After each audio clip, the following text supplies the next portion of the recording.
Estoy especialmente contento de que me hayan convocado para presentar a las dos más genias del SECO. Lo digo porque están ahí, me están viendo. Simplemente decirles que para mí siempre es un orgullo compartir con todos los compañeros del SECO esta hermosa actividad que hacemos día a día. Y dentro de todos los compañeros, uno siempre encuentra predilectos. Y Reggie y Nati son unas de mis predilectas. Por su compromiso, por su profesionalismo y porque, como todos, entienden cabalmente cuál es nuestro rol y cuál es nuestra función, no solo lo específicamente laboral y la tarea diaria, sino el compromiso con el rol social que el SECO cumple, y ellas no solo lo asumen, sino que lo defienden con hechos. Una de los desafíos que siempre tomamos es hacer de nuestra actividad un servicio y a la vez un aprendizaje personal. Y Reg y Natalia siempre, desde su actitud, desde su forma de llevar adelante su tarea, son grandes pedagogas y grandes docentes que nos marcan la posibilidad de tener un aprendizaje constante. Y ese aprendizaje que uno va adquiriendo es muy lindo compartirlo, y yo aprovecho esta oportunidad para, desde mi lugar, hacerles un especial reconocimiento. Porque tuve la oportunidad de compartir el trabajo y también de compartir hacia adentro la experiencia del trabajo que hacen con los chicos en el gimnasio, en los grupos nutricionales, y a los que se reconozcan un poquito gorditos o que tengan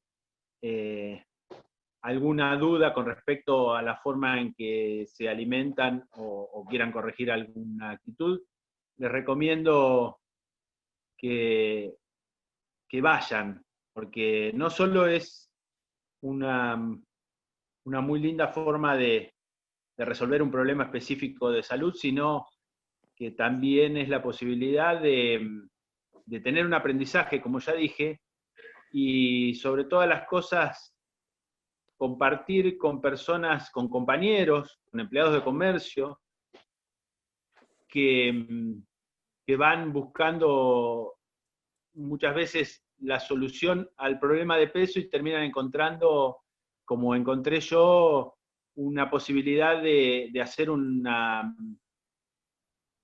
verdadera tarea introspectiva para corregir muchos defectos y mejorar. Así que yo no mejoré mucho, quiero decirle, pero no fue por culpa ni del grupo, ni de Natalia, ni de Regina. Pero sí viví una experiencia maravillosa. Así que, dicho todo esto, y que espero que sea un buen modo de presentación, lo que vamos a tratar de conversar hoy es cómo nos influyó este aislamiento, cómo tuvimos que asumirlo casi obligadamente, pero también para la construcción de una conciencia de que en realidad si es una salida terapéutica la cuarentena, siempre las terapias tienen algunas contraindicaciones, y lo que tenemos que hacer es entenderlas, analizarlas y poder valorarlas en función de la solución más definitiva que estamos buscando. Y en ese sentido, yo creo que Reg y Nati ahora, cuando termine yo de decir todas estas tonterías, van a hacernos aprovechar muchísimo el tiempo. Así que les agradezco muchísimo que estén acompañándonos. Les vuelvo a decir que cada vez que hacemos algo juntos es una posibilidad no solo de compartir nuestra vida, sino de obtener un aprendizaje individual y eso trasladarlo a la tarea general, y que siempre es un honor y un orgullo compartirlo con ustedes. Así que adelante, estudios centrales, Nati y Regina, las escuchamos. Ahí estamos, buenas noches a todos, muchas gracias. Bueno, Grilla, con todo lo que dijiste, ya está, la embarro con cualquier cosa que yo diga, ya te encargaste de todo. Nada, estamos agradecidas nosotras de estar acá, de que nos hayan dado esta oportunidad de contar qué pasa en la cuarentena con las cuestiones que nosotras trabajamos, y bueno, y desde siempre acompañando. El gremio está presente con todas estas cuestiones y es muy importante que nos hayan dado la oportunidad de acompañar a los afiliados con todo esto, que no es sencillo, pero es muy necesario. Y bueno, y vamos a empezar a contarles a ver qué es lo que, agradecidos con todos los que están presentes, vemos que hay mucha gente, compañeros, comisión, ahí está poniendo Max. Bueno, ahí veo algunos, pero no los puedo ver a todos, pero bueno, agradecidos con toda la gente que está hoy presente acá, y esperemos que les sirva y que podamos intercambiar. Los veo a Seba. Es importante que esto les sirva a ustedes, así que está pensado para ustedes y la idea es que lo puedan aprovechar. Bueno, Nati. Bueno, buenas noches. Ya Guille y Regi hicieron bastante, así que me toca un poquito romper el hielo y empezar a hablar de lo que planeamos un poquito hablar. Para empezar, en principio, lo que me parece importantísimo es que tenemos muchos nervios. Más yo que Regi, pero bueno, eso es nada. Y que si alguien quiere pedir micrófono y hacer una pregunta, que por ahí vi a alguien que quería hacer una pregunta hoy en la tarde, levanten la mano y damos lugar. Yo les cuento lo que pasó desde lo psicológico. Obviamente hay un montón de cuestiones para abordar de lo que ha sido la pandemia, las consecuencias que ha tenido la pandemia y las consecuencias que ha tenido el aislamiento. Pero durante todo el tiempo han ido apareciendo... Hola, Nati. Nati, disculpa. ¿Sí? Varios me dicen que no escuchan bien. Si no llegás a pasarte el micrófono de Reg, que se escuchaba perfecto.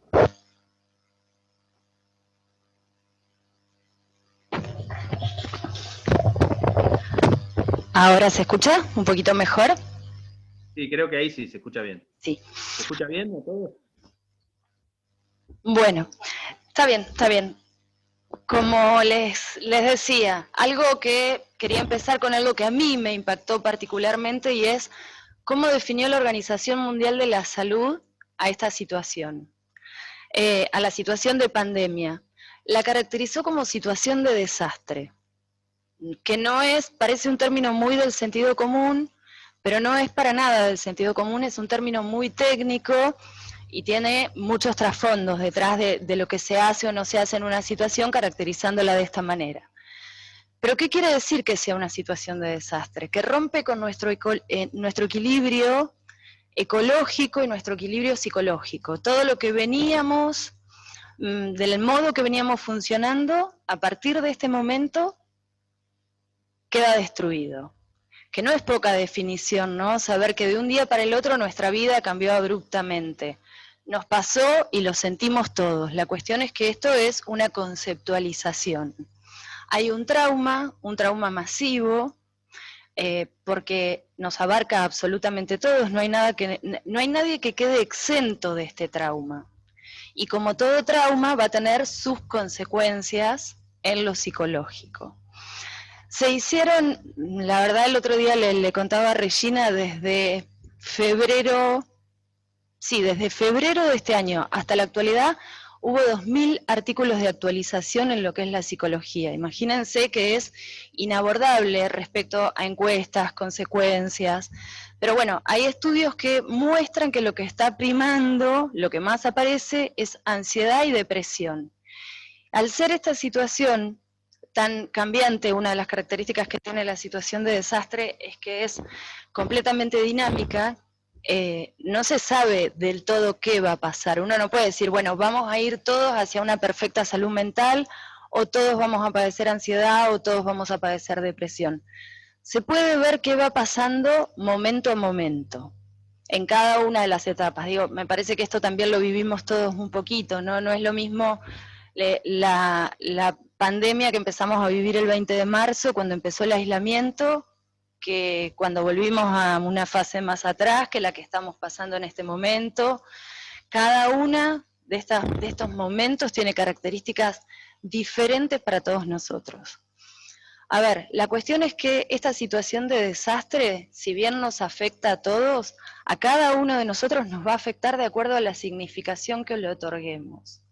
Por ejemplo, no es lo mismo, les voy a poner un power. Bueno, como les decía, que no es lineal, depende muchísimo de las circunstancias, de cómo vivimos, de con qué condiciones contamos previamente. Por ejemplo, si yo les digo a una persona que haya empezado la pandemia con diabetes, probablemente lo que más tenga esa persona, haciendo de esto una comunicación muy simple, ¿no?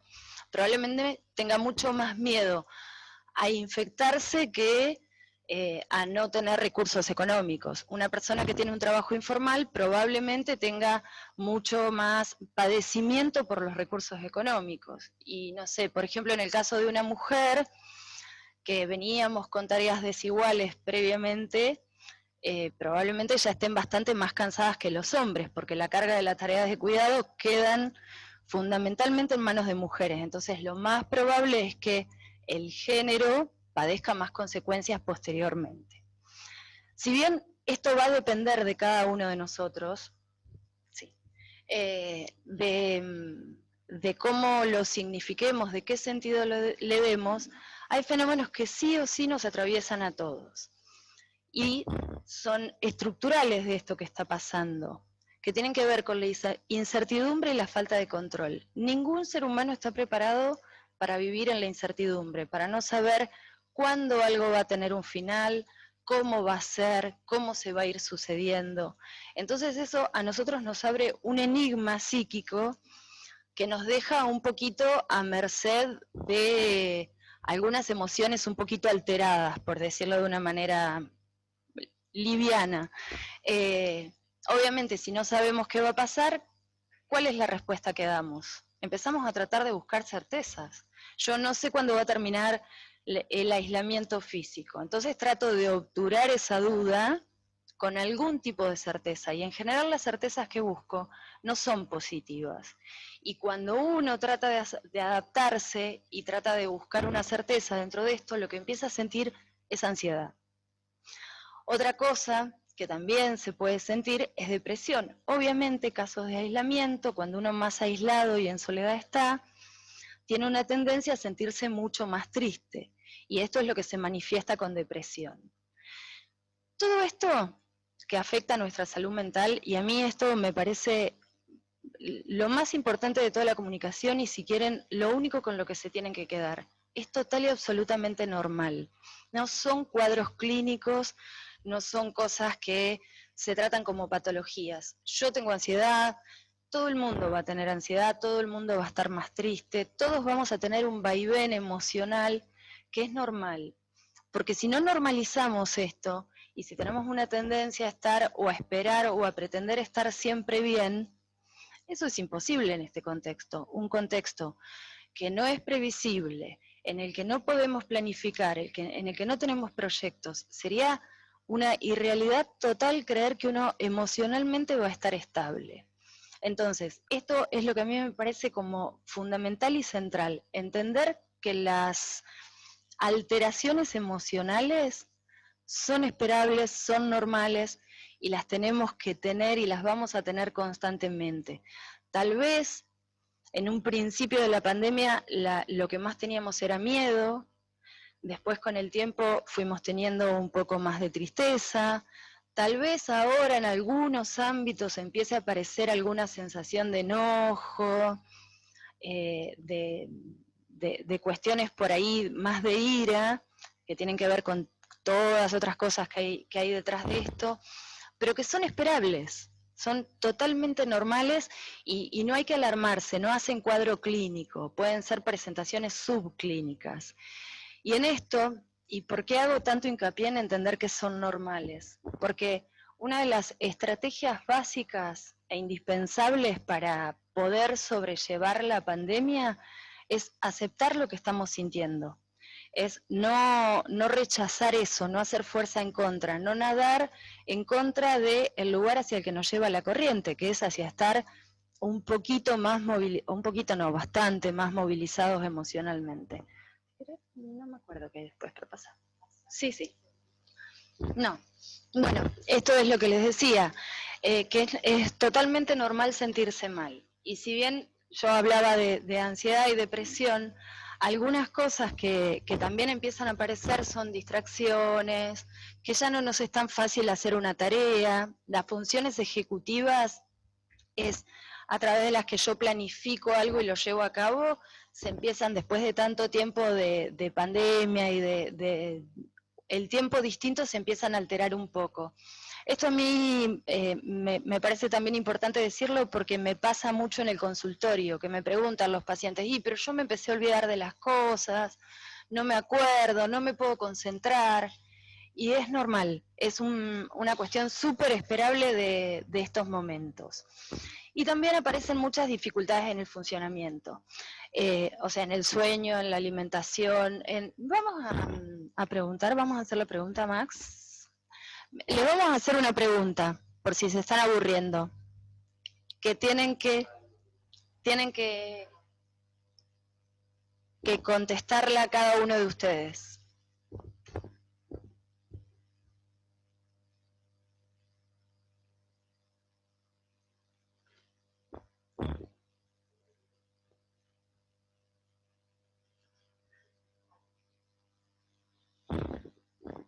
Sácalo.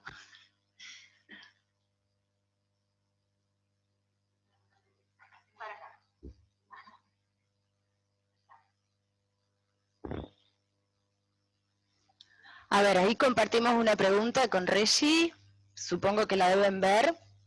Nadie va a hablar porque están todos silenciados, pero elijan la opción.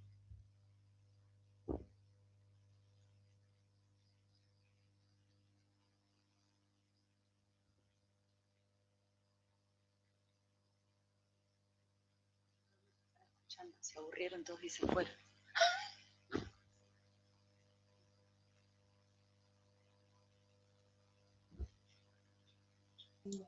Y si es más de una, ¿cómo hacemos? Yo tengo todas también. Sí, se modificaron todas, por eso arriba creo que dice más. Sí, ¿qué es lo que más se modificó? Porque sí, en realidad se modificaron todos, esto es lo que decía la primer filmina que nos la olvidamos.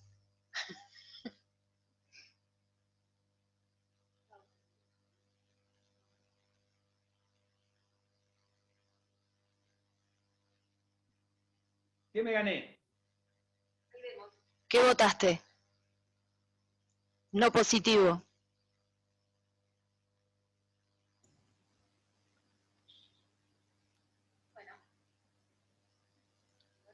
No tenés audio. No veo las preguntas, ¿dónde están?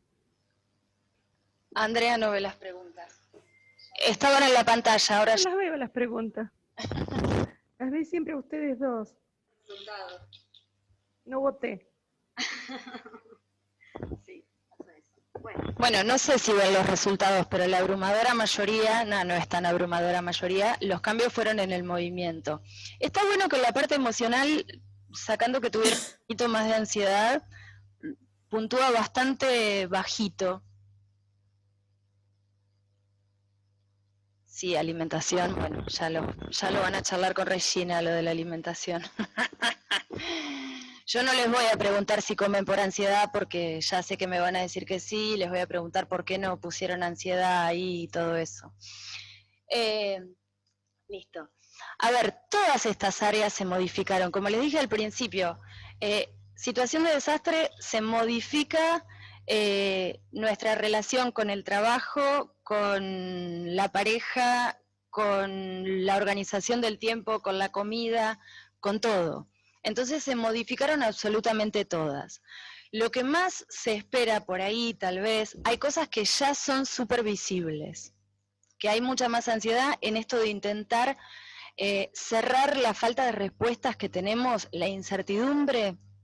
Lo que se trata es de obturarla a través de pensamientos y a partir de eso lo que sentimos es ansiedad. Eso se está viendo ahora. Las consecuencias a largo plazo realmente no se sabe cuáles van a ser. Se supone, siempre que hay una exposición a un trauma, que vamos a poder hablar o va a haber muchos casos de trastorno por estrés postraumático, que es una patología bastante grave, pero también va a haber gente que responda sin tener absolutamente ningún problema de salud mental. Y eso va a depender de cómo afrontamos este tiempo. Hay un montón de cuestiones que favorecen que uno pueda pasar mucho mejor esta etapa de aislamiento físico, ¿sí? ¿Cómo uno afronta? Hay gente que afronta evitando u ocultando u obturando aquello que siente, y por eso hoy les insistía en que las cosas son normales, las cosas, me refiero a las alteraciones emocionales, son normales y hay que aceptarlas para no tratar de escapar de eso. Hay formas de afrontarlo, como ven, que son inadecuadas, comiendo, fumando, tomando, y hay formas de afrontarlo que son apropiadas, que son adecuadas, teniendo uno experiencias agradables, placenteras, satisfactorias, pero por sobre todo, y lo que más se está viendo, es que una de las cosas que más está favoreciendo el afrontamiento positivo del aislamiento, del aislamiento físico y de todo lo que es la pandemia, una de las cosas que más favorece el atravesarlo de manera positiva es la solidaridad. La solidaridad termina siendo un buen remedio contra el estrés y contra la ansiedad y obviamente contra la depresión, ¿no? Cuando uno tiene un registro del otro y ayuda y colabora y algo de eso, la depresión por supuesto disminuye. Es la característica que se está viendo como más predictora de buenos resultados en lo que es la salud mental. La verdad que se venía viendo hace 6 meses más o menos salió un estudio que se hizo durante 20 años. 20 años, un estudio longitudinal de cómo va avanzando el estrés. No tenía que ver con la pandemia, sino que salió antes. Y lo que se ve es que el estrés a lo largo del tiempo va aumentando cada vez más. Y va aumentando cada vez más porque cada vez tenemos menos lazos comunitarios. Entonces, justamente en este momento, una de las cuestiones que tenemos que resaltar y que a mí, por lo menos en este momento me parece fundamental, y en este contexto más todavía, es que cuanto uno más lazos comunitarios tenga, más solidario pueda armar sus redes, con más solidaridad pueda armar sus redes de sostén, más protegida va a estar su salud. Lo que me parece que está de más decir que de esta no se sale solo, nada nos va a dejar exentos de lo que va a pasar, a menos que nos pongamos todos de acuerdo y tengamos una acción mancomunada, solidaria, y teniendo un registro del otro y haciendo algo por el estilo, difícilmente podamos salir de todo este cuadro de pandemia. ¿Sí? Muchas gracias por escuchar. Y ahora van a hablar de comida con Reggie, que ya anduvieron flojitos todos.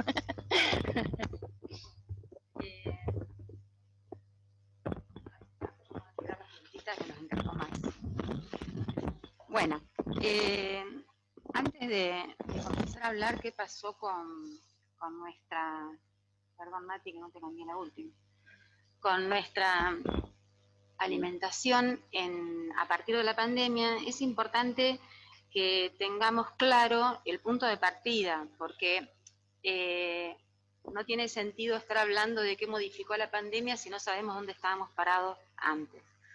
Entonces, acá en esta diapositiva lo que estamos viendo es la realidad a fin del año pasado, comienzos de este año. ¿Qué lee esta diapositiva? Esta diapositiva tiene algunos datos de las encuestas que se hacen en el país, que son de suma confianza, que cumplen con los criterios de validez científica, que son las encuestas nacional de nutrición y salud y la encuesta nacional de factores de riesgo. En estas encuestas, los resultados son publicados a septiembre del 2019 y a octubre del 2019, los preliminares de la de nutrición y salud. Entonces, con esto podemos ver cuál es nuestra realidad actual en cuanto a estado nutricional. La realidad nuestra dice que tenemos la mayoría de población con sobrepeso. Esto es una situación a considerar porque tenemos en la población que abarca a niñas, niños y adolescentes, tenemos el 41% de sobrepeso, y en la población adulta tenemos el 61,6%, ahí puse una aproximación. Pero con estos valores, y sabiendo lo que sucedió en pandemia, bueno, nos ponemos un poquito en situación de que la situación se agravó, obviamente. ¿Cómo es que nos encontró la situación? Nos encontró con niños y niñas que tienen una alimentación diferenciada de los padres. Dirán, está re loca, ¿qué está diciendo? Bueno, esta es la realidad. La calidad de la alimentación de nuestros hijos es distinta a la nuestra. ¿Por qué sucede esto? Fundamentalmente porque se crían y están rodeados de lo que nosotros llamamos ambientes inseguros y obesogénicos. ¿Qué significa obesogénico? Que las ofertas alimentarias que tienen son ofertas desde el punto de vista nutricional inseguras y cargadas de nutrientes de mala calidad y densamente energéticos. Esto ocurre fundamentalmente en la escuela, con lo cual en la pandemia podría haberse visto frenado, ahora vamos a ver por qué no es tan así, esto hace que la oferta y el consumo de los niños sea muy distinto al de los padres. Y en la población en general, una cuestión que se vio, que es para considerarla y tenerla muy en cuenta, es que en el quintil de los ingresos más bajos en una encuesta del INDEC, se ve que tienen un 20% más de afectación del sobrepeso este grupo de población, los que tienen ingresos más bajos. Lo cual es muy alarmante porque hay que poner el ojo ahí, digamos, en lo que son las políticas alimentarias, ¿no? Las políticas de Estado tienen que definir en relación a esto. Bueno, estas son algunas de las características que se vio. Otra de las características que se vieron, todo esto, cómo nos encontró la pandemia. Eso es una pirámide y pretende graficar cómo estamos parados por nuestros consumos. Por ejemplo, si nosotros miramos cuánto consumimos de alimentos, que está re de moda hablar ahora de ultraprocesados, alimentos con gran carga de aditivos, conservantes, azúcares simples, que sería el azúcar de mesa o monolisacáridos, para decirlo en complejo, sal, grasas saturadas, grasas totales. Bueno, estos alimentos están en demasía, estamos consumiéndolos en cantidades mucho más elevadas de las que realmente necesitamos. Debiera estar arriba de todo y lo tenemos en la base. Y en cuanto a vegetales y frutas, eso que dice GAPA son las guías alimentarias para la población argentina. ¿Cómo se elaboran? Las elaboran las malditas nutricionistas con las recomendaciones para que la gente esté sana, esté saludable. En estas guías se establece que las porciones de vegetales y frutas, que Guille lo súper recuerda, al día son 5, ¿no es cierto, Guille? Tenemos 2 porciones, 5, Guille, 2 porciones diarias de vegetales y 3 frutas al día. Bueno, ¿qué sucede? Nos encontró la pandemia consumiendo 2 porciones diarias entre vegetales y frutas. Así nos encontró. Y lo de arriba, que es el 13% entiende etiquetas, quiere decir que el tipo de rótulo nutricional, o sea, cómo la industria informa qué contienen los alimentos, que está explicado en lo que es el rótulo, ese dibujito que tienen los alimentos, y donde hay un enunciado de nutrientes con sus respectivas cantidades, no nos resulta claro para la mayoría de la población. Solamente lo entienden los profesionales, los idóneos, los que están acostumbrados o que han tenido cierta educación en esa materia. Pero en general, la población no entiende. Solamente el 13% de la población sabe leer una etiqueta y entender lo que significa el contenido de esa etiqueta.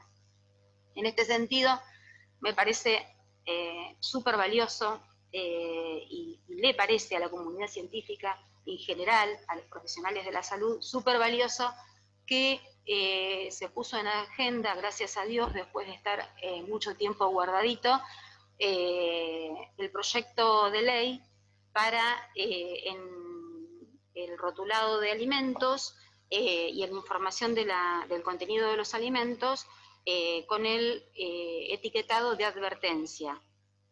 Esto, bueno, fue publicado, leí hace 15 o 20 días, no recuerdo bien, que el ministro de Salud, Ginés, avisó y comunicó a la COPAL, que es la Coordinadora de Empresas Alimentarias, de Industria Alimenticia, avisó, el comentario de Guille, que se pone en agenda esta cuestión, lo cual sería muy interesante porque es una manera, el rotulado de advertencia es un rotulado que tiene, no sé si alguno lo vio, está en otros países vigentes, tiene octógonos negros que son fácilmente de identificar todo lo que tiene de riesgo ese alimento. En ese octógono dice, por ejemplo, alto en azúcares simples, alto en sal, alto en grasas saturadas, alto en grasas totales. De esa manera, cuando el consumidor ve el alimento y ve que tiene esos octógonos, lee y sabe si lo puede consumir o no. Bueno, de esa manera se pone de manifiesto que hay una política pública, ¿no?, para solucionar esto, que es justamente en las cuestiones, en estos momentos de, como lo enuncia la OMS y como es un desastre cuando ocurre una pandemia para la salud, que se considera un desastre, es necesario que se activen políticas públicas que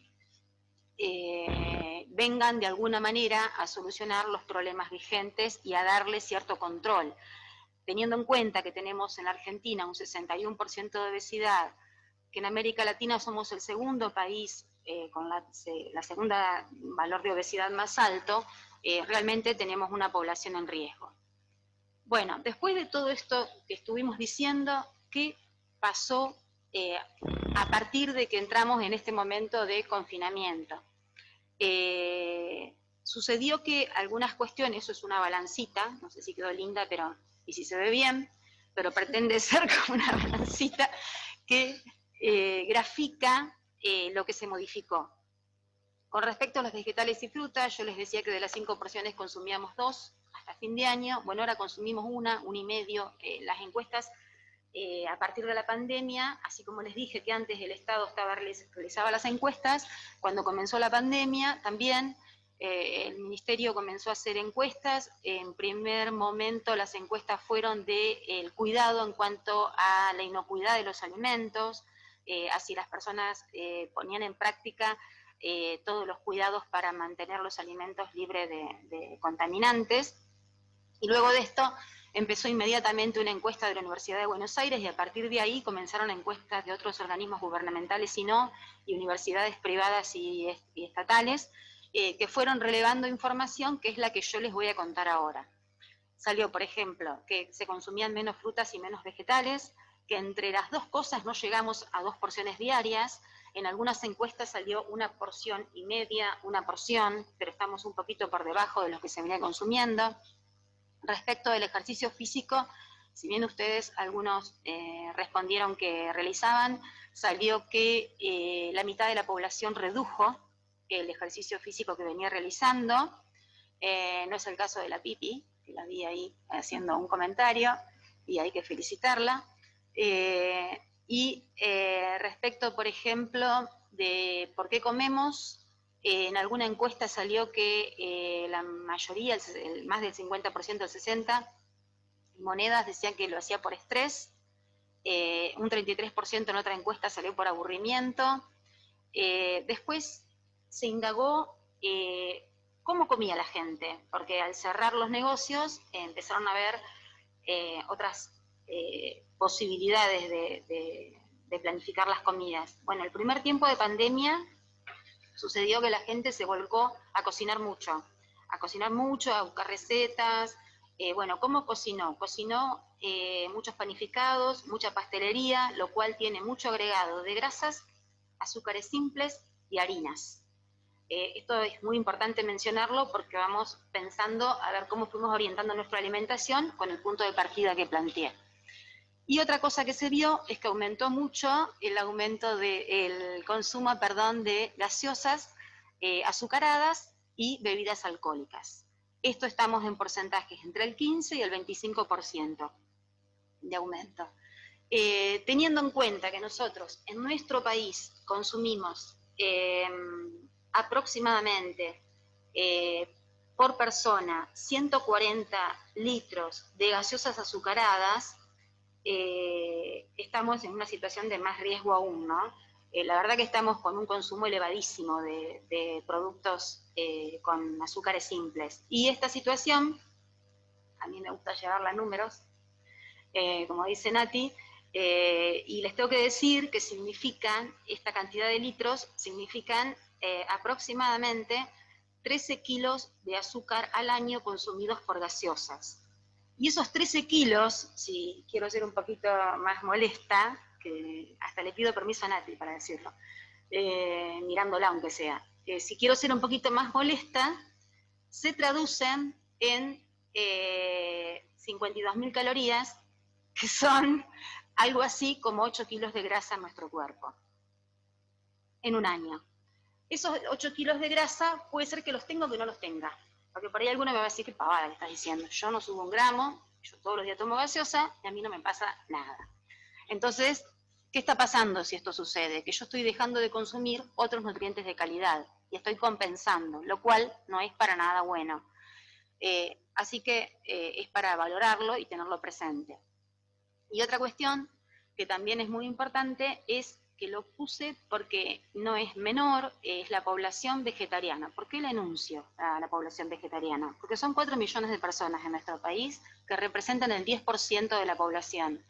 Y en esta población vegetariana sucedió que se daban las mismas tendencias que en el resto de la población. Aun cuando es gente que está más acostumbrada a leer etiquetas, está como más informada, más interesada por todo lo que tiene que ver con la alimentación. Sin embargo, se vio que en este grupo de población, ahí veo los VGs, como le digo yo a Edu, sucede que este grupo de población vio aumentado su consumo de gaseosas, bebidas alcohólicas en un 15%, gaseosas azucaradas como dije antes, harinas, legumbres y azúcares simples.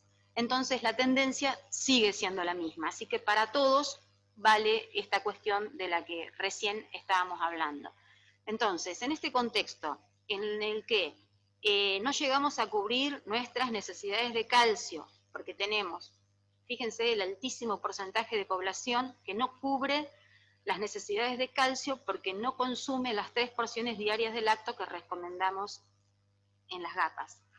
Entre otras cosas. Además de esto, nos encontramos con que esta población vegetariana que tiene como una ocupación mayor de su interés por su alimentación, la mitad no está suplementando como debiera por su déficit en su alimentación con B12. Pero sin embargo, cuando se les pregunta, después de preguntarle todo lo que se le pregunta en relación a la alimentación, se les pregunta, ¿y vos cómo crees que te estás alimentando? Y ahí la gente dice, un poco más del 80% dice que se está alimentando de manera saludable y muy saludable. Cuando yo comparo esto con lo que la gente pensaba de cómo se estaba alimentando el año pasado, el año pasado el 60% y apenas un poquito más del 60% pensaba que se estaba alimentando de manera saludable. Bueno, fíjense cómo es la percepción que hoy, aún reconociendo que tuvieron cambios en sus hábitos alimentarios, por otro lado, dicen que se está alimentando de forma saludable. ¿Y a qué se deberá esto? Bueno, se debe en gran parte a qué consumimos nosotros cuando nos queremos informar. Y tenemos distinta manera nosotros de ocupar el tiempo libre. No sé si querés si vamos a alargar otra votación. Tenemos que, ahí está.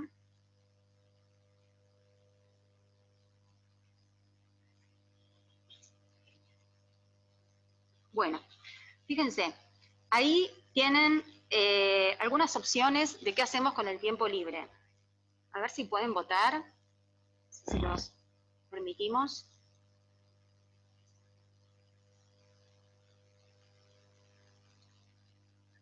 Uh-huh.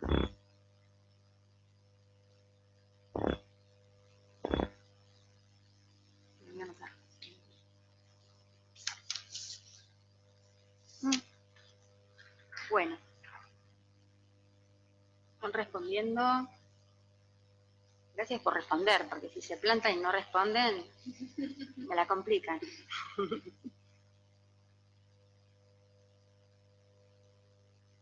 Está bien, son coherentes, vuelven a repetir actividad física, lo cual es muy bueno.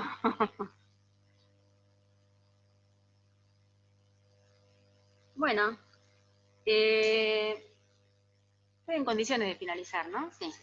Vamos a suponer que sí, y ahí están viendo los resultados. Fíjense, el 40% dice que se dedicó a mirar tele. El 23% usan las redes, el 25% actividad física, a cocinar el 13% y nada, nadie. Nadie se quedó sin hacer nada. Bueno.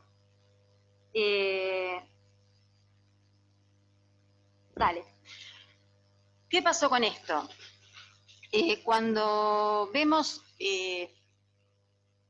lo que fue sucediendo con el tiempo libre, en general, la gente respondió bastante parecido a ustedes, un poquito menos con la actividad física, que tenemos muchos deportistas, se nota. Fernando los tiene a todos bien entrenaditos, Juan. Así que, bueno, nos modificaron la estadística, pero no importa, muy bien. Lo que sucedió en general con la gente fue que se informó con lo que pudo, gran parte con la tele, como decían ustedes, y otra parte muy importante con las redes. El tema es qué nos informan las redes, qué nos informan. Por ejemplo, con lo que respondieron, bueno, voy a cambiar un poquito lo que voy a decir, porque lo merece. En nuestro país, hace 5 años, estaba haciendo memoria, hace 5 años se hizo un estudio muy interesante con la pauta publicitaria y los niños. Vieron que la población de los niños realmente es de mucho riesgo, con un 41% de sobrepeso es una población para realmente darle toda la atención. Y se vio que los chicos en promedio están unas 3 horas diarias frente a la tele. Si nosotros, y la publicidad está fundamentalmente dirigida a los niños porque definen la compra en una casa. Siempre lo digo, no me voy a cansar de decirlo porque cada vez que leo un artículo sale esto, no cambia la tendencia. Y ¿qué se vio? Que 9 de cada 10 pautas publicitarias de alimentos son de alimentos de baja calidad nutricional. Son alimentos muy cargados de energía, de grasas saturadas, de todo lo que no tiene calidad y que me trae un problema para mi salud. Cuando yo calculo la cantidad de veces que un niño estuvo expuesto a esas pautas dañinas, digamos, para su salud, son 60 veces a la semana, lo cual es altísimo. Es altísimo que un chico que tenemos que tener en cuenta que es una edad, son vulnerables, se están formando y que necesitan que le demos un entorno favorecedor, seguro, sé que la palabra saludable está de moda, pero a mí no me gusta, porque me parece que lo importante es que lo que tenemos que darles es seguridad y contención como se merecen, y no decir saludable y darle una publicidad de un alimento que a lo mejor está hecho en base a leche, pero tiene tantos agregados que le trae más problemas que soluciones. Entonces, no es lo más recomendable. El costo-beneficio, que es lo que siempre consideramos, no nos estaría favoreciendo. ¿Y a quién les hablan esas redes cuando no es la tele lo que elegimos? Las redes, fundamentalmente, le están hablando a una población que, yo digo, no existe, porque le hablan, ustedes van a ver que cuando buscan recetas, la gente se abocó mucho a la búsqueda de recetas, a la búsqueda de sigan personas, que les llaman influencers, como le quieran llamar, que se la pasan dándonos consejos de alimentación, recetas, y en esos consejos hay una gran carga de nutrientes de baja calidad y de alta densidad energética, como le llamamos, o alta concentración de energía. A veces son de buena calidad y también cumplen con esa característica. Entonces, ¿le estamos hablando del 61% de la población con sobrepeso? No le estamos hablando. O sea, es importante que no perdamos el eje en este sentido. Si nosotros sabemos que estamos con una población, con una mayoría de personas que necesitan cuidarse especialmente su salud, en este sentido de no consumir alimentos que les sigan provocando daño, hay que orientar esto. Obviamente que acá lo que falta es una regulación en el marketing digital, no existe prácticamente, y sería muy interesante que esto exista, porque de esa manera se podría como ordenar esta cuestión.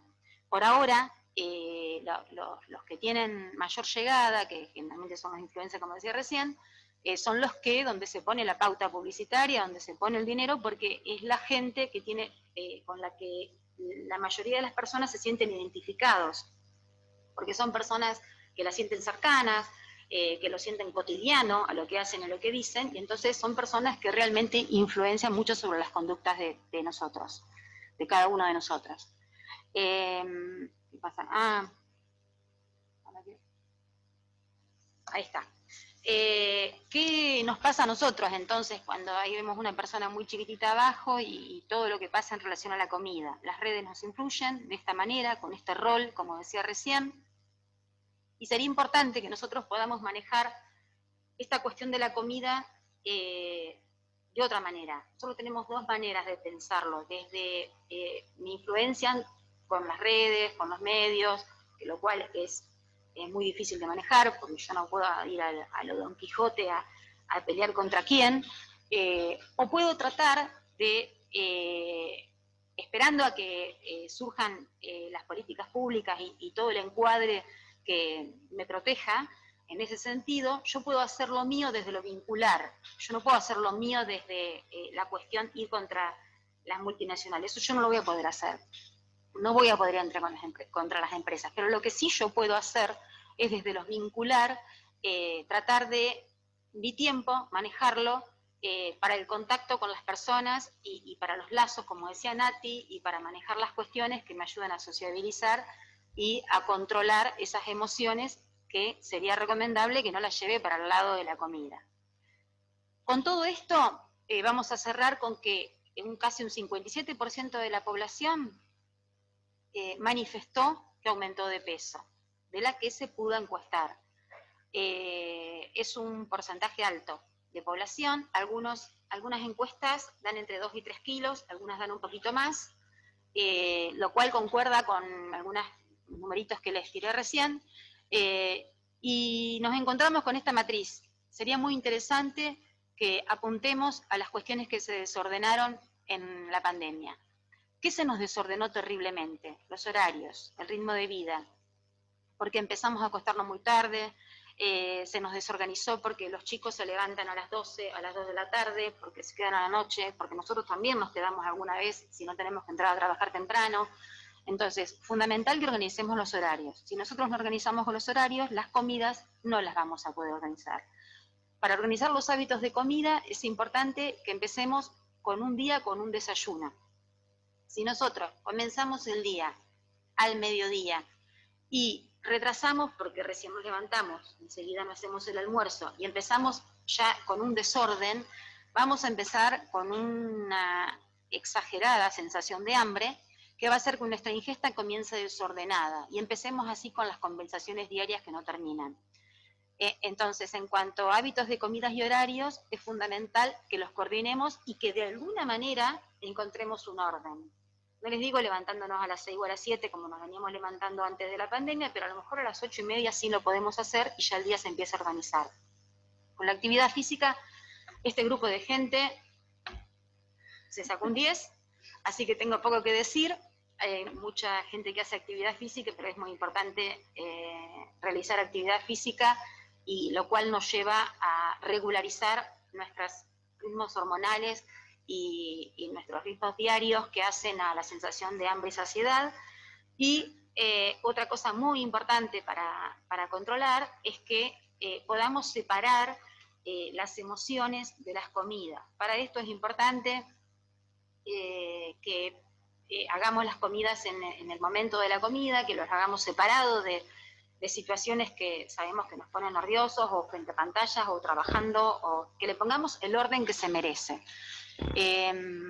Bueno, esto más o menos es lo que pude relevar de lo que se estuvo buscando de información. Después Nati me decía que habían preguntado por qué eran los octógonos. Los octógonos es una figura geométrica que se la grafica de color negro como por eso se llama etiquetado de advertencia, porque nos da como una advertencia. El color negro es un color que nos advierte que algo está mal. Y lo que está mal, como las señales de tránsito, como que lo que está mal es lo que está escrito en ese octógono. Y lo que está escrito es lo que pone en riesgo mi salud. Entonces las empresas estarían obligadas a declarar en ese octógono, por ejemplo, si yo hablo de una gaseosa, las gaseosas tienen una cantidad de hidratos de carbono simples o de azúcares simples que están por encima de las recomendaciones, salvo que sea light. Entonces, como la cantidad de hidratos de carbono simples que tiene están por encima de la recomendación, debiera haber un octógono en la etiqueta que diga alto en azúcares simples. Ese sería el etiquetado de advertencia de una gaseosa, por ejemplo. Supongamos que ayer hablaba con Rami, el médico nuestro, y me decía, ¿y qué vas a decir de JMAF? Entonces, bueno, este es otro tipo de azúcar simple que está presente, que la industria lo usa muchísimo en los ultraprocesados, porque es muy barato, es muy, muy barato. Esto surgió más o menos en la década del 70, cuando lo descubrió un científico que sucedía que en Estados Unidos el precio del azúcar había disparado. Y había disparado el precio del azúcar, y al mismo tiempo el gobierno implementa una política pública de subsidiar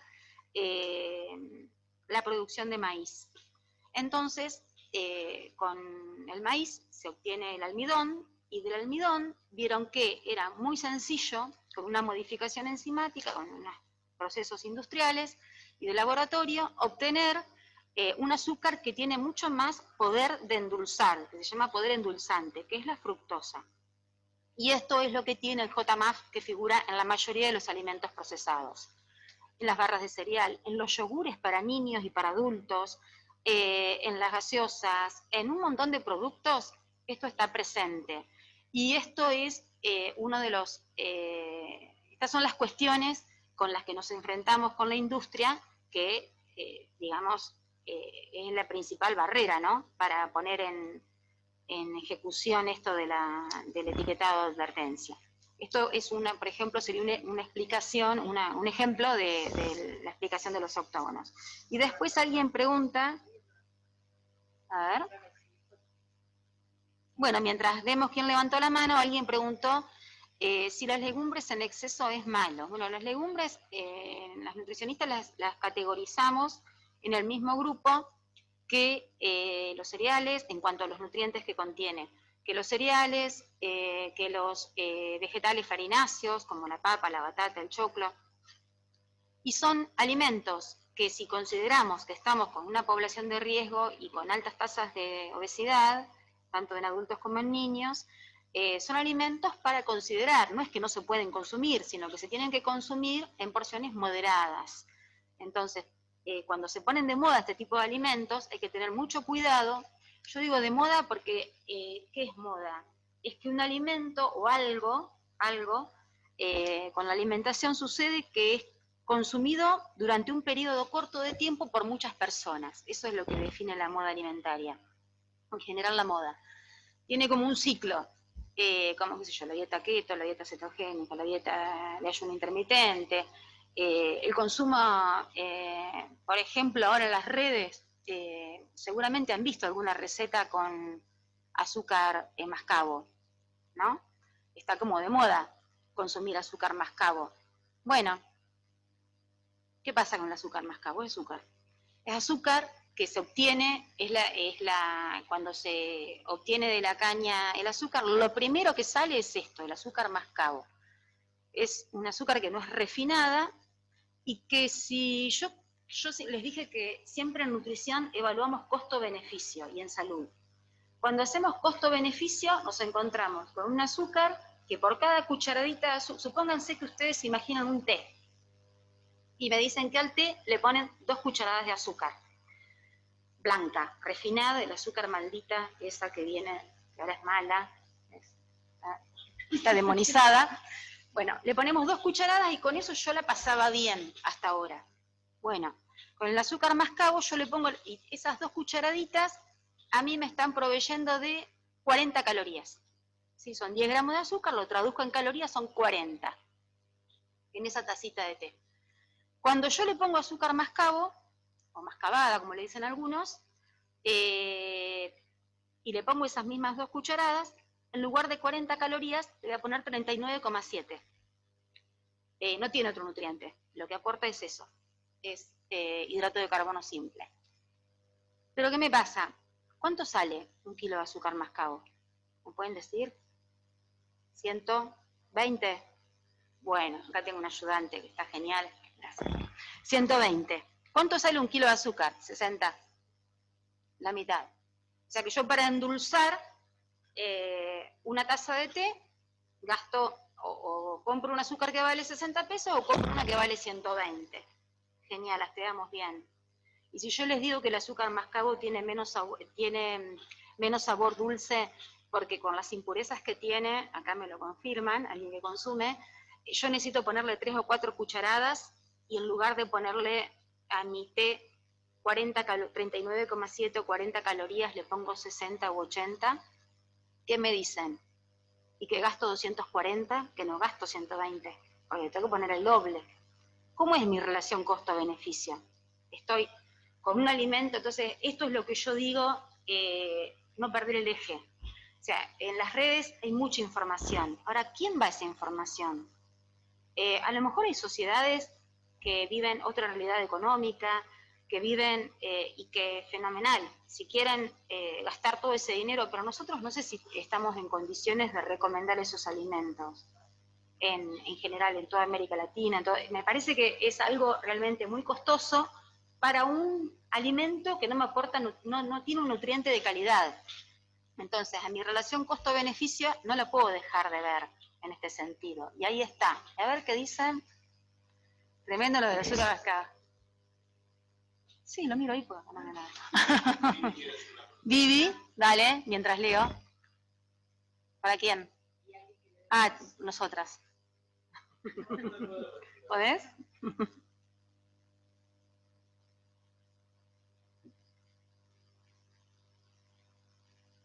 podés. Me parece que podemos nosotros. Vamos.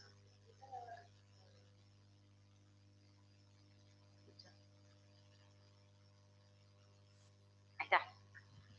Hola, Ahora Vivi. sí. Hola, yo no tenía ninguna pregunta, no sé por qué.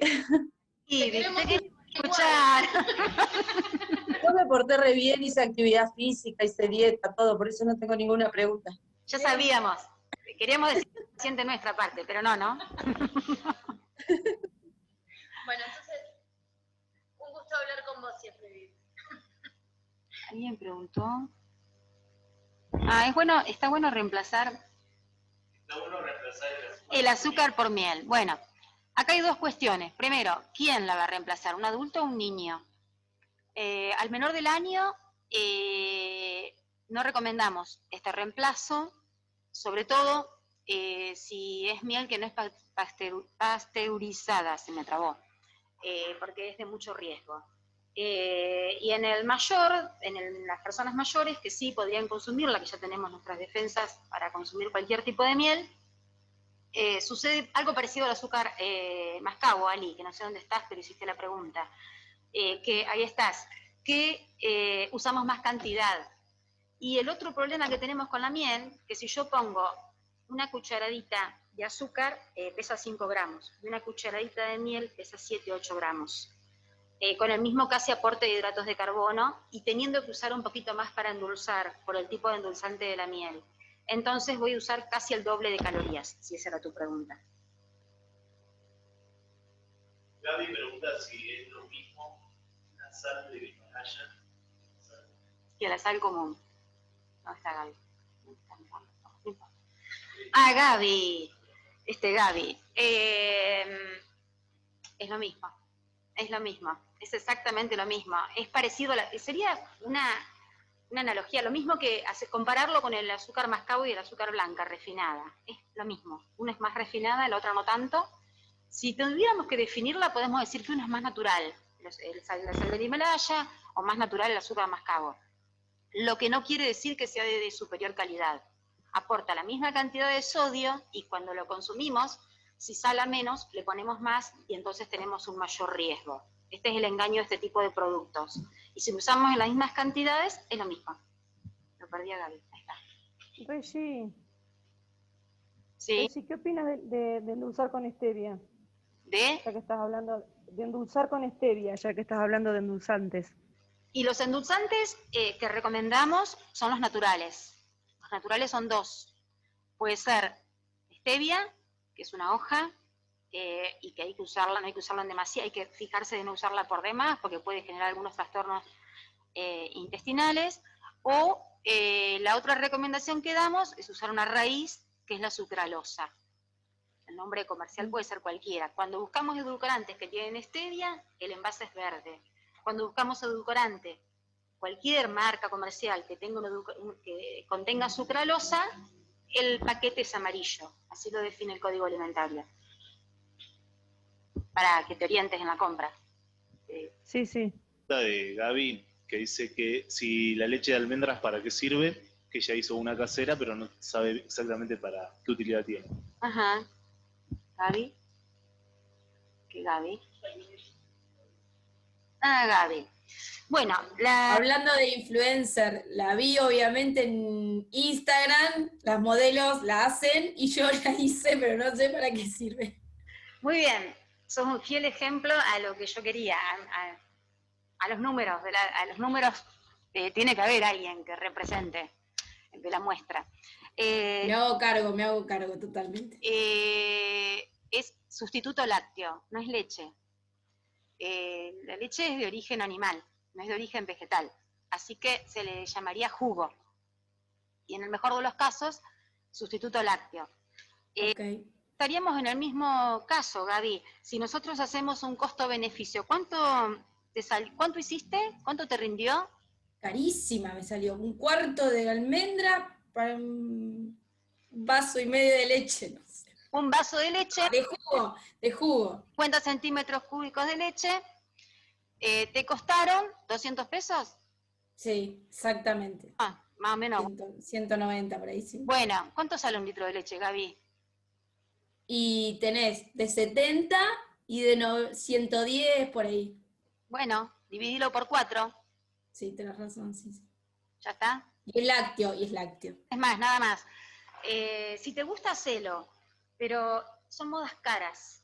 Y bueno, si lo querés hacer, lo podés hacer. Obviamente no va a tener el mismo contenido de calcio, Y por eso Está bien. vieron que me pareció importante mencionar, se preguntó en las encuestas, porque venimos con un problema con la población vegetariana y vegana en general, de que no llega a cubrir los requerimientos y tampoco accede a la suplementación recomendada, que es de B12, que es lo que no se llega a cubrir. Y en tiempos de pandemia se vio igual, obviamente, no modificó. Y lamentablemente también tuvieron la misma tendencia que el resto de la población, más allá de que están muy informados. Entonces, es importante esto tenerlo presente, porque consumimos modas que no nos favorecen en muchos casos y que nos resultan muy costosas. Y hay algo que tenemos que pensar, que me parece a mí que es lo más importante, y que aparte creo que es ser solidario. Cuando nosotros consumimos ese tipo de alimentos, ¿qué estamos dejando de lado? Porque, a ver, tenemos un superávit económico semejante que puedo decidir comprar leche de almendras, la carne de mejor calidad, elijo así todo lo que consumo y llego a cubrir mis requerimientos diarios con esta calidad de nutrientes. Entonces, a esto vamos, a que si yo consumo algo que me sale muy caro y que no me aporta nutrientes, estoy dejando de consumir algo de mucha calidad. Y hay algo que se llama en nutrición alimento fuente. ¿Qué es alimento fuente? Me estoy yendo mucho, ¿no? Díganme que me hacen así y yo corto. El alimento fuente es aquel alimento que por calidad, precio, costumbre, hábito, disponibilidad, accesibilidad, todas las características que hacen a que la población pueda consumirlo, me aporta la mayor cantidad de nutrientes en el alimento al estado natural. Por ejemplo, si yo hablo de calcio, leche. No hablo ni de yogur, ni de queso, ni de ningún procesado que surja o elaborado a partir de la leche, porque eso pasó por la industria que me generó un costo y que perdió en el medio un montón de nutrientes. Aunque se lo quieran volver a agregar, no me queda con la calidad y con la relación costo-beneficio de inicio. ¿Se entiende? Perfecto. Hay otra pregunta que preguntan por qué no hay la suficiente información a la sociedad sobre los comportamientos alimenticios en la pandemia. En la pandemia, yo creo que sí, que hubo muchísimo. Si algo creo es que el Estado se puso al hombro esta cuestión, en la cuestión alimentaria, en la cuestión de seguridad. Como les decía, lo que más surgió fue la parte de inocuidad, y lo que surge en una situación así es enseñar y educar en relación a la seguridad alimentaria y también a la soberanía, pero a la seguridad, a que el alimento que yo consumo sea seguro. Ahora, esto que creo que quieren preguntar se refiere a qué debo consumir en relación a cómo estoy. Y esto es porque no nos escuchan a nosotros. ¿Qué industria? Imagínense, ¿quién me va a poner a mí un mango para que yo le haga propaganda? Si soy una pateatablero de aquello, lo único que hago es decir lo que pienso y no me importa lo que le pasa a la industria. ¿Quién me va a venir a poner un mango a mí? Díganme la verdad, nadie. Le van a ir a poner un mango a un influencer, realmente. Entonces, la industria va por un lado y la ciencia va por otro lado. Y en esto es así y no lo vamos a poder modificar. Por eso yo valoro tanto, y lo mencioné, a la cuestión de, está bien que sabemos que Gilet es un ministro que en el otro gobierno largó lo de, ¿cómo era? Lo de los medicamentos genéricos, no me salía generalista. Lo de los genéricos, una locura, impensada. Ahora sale con esto, que espero que salga. Son cuestiones que van en contra de todo lo que es el mercadeo, del mercado, de la industria, del marketing. Entonces, imagínense que estas son las cuestiones que gobiernan, no lo que pensamos. Vieron que las nutricionistas no tenemos mucha propaganda en general. Mariano Álvarez había preguntado cuando mencionabas respecto a las gaseosas sin azúcar, como Sí. si se puede consumir. Las gaseosas sin azúcar, por ahí vale una aclaración, Mariano, hay dos tipos. Podemos tener algunas gaseosas que tienen JMF, que son gaseosas light, que no son totalmente cero azúcar, y esas las tenemos que mirar con más cuidado, y algunas que son cero. Es importante que miremos que no tengan nada, si no queremos, porque si no estamos consumiendo este azúcar industrial obtenido a partir del maíz. ¿Sí o no? Igualmente siguen teniendo azúcar, Reggie. ¿Cuál es? Y cualquier gaseosa. Claro, salvo la cero, Pipi, ¿no? Salvo la cero, Pipi. Las cero serían las únicas que no. Esas que decís vos, claro, tienen azúcar. Lo que pasa que como industrialmente es mucho más económico el JMF que la sacarosa, se le pone JMF, pues tiene, imagínense, la sacarosa, el azúcar de mesa, es 50% de glucosa, broma con esto, y 50% de fructosa. 2 tipos de monosacáridos tiene, o de azúcares. El que tiene más poder para dar sabor dulce es la fructosa, ¿sí? Lo que hace el JMF, la industria, es meterle unas enzimas, modificarlo y hacer que ese azúcar tenga hasta un 90% de fructosa. Entonces tiene un sabor dulce mucho más alto, con un costo mucho menor, porque es un producto muy barato para la industria, pero con un sabor dulce terrible, con un poquitito, digamos, la relación costo-beneficio acá, la industria la maneja, nos convence, lo agregan todos los productos y lo compramos muy contentos. A ver qué dice, ¿por qué hay que usar azúcar sal? No hay más preguntas. No sé, papas fritas, Calay y galletitas Oreo. Eso es servillín. Claro, sí, bueno, sí, esa pregunta es obvio. Las galletitas tienen leche en polvo, la mayoría, las Oreo, por supuesto, bueno, un montón de alimentos tienen agregado de leche en polvo. Lo que pasa es que la gente no está acostumbrada a leer las etiquetas. Los vegetarianos son de los que más leen, pero de todas maneras, sí, tienen muchos agregados y los vegetarianos también son engañados. Bueno, muchas gracias a todos por escucharnos hasta esta hora. Y una sola y última cosa que me parece que quedó clara. Presérvense de los medios, cuídense de los medios. Bueno, muchas gracias por estar y bancarnos hasta ahora.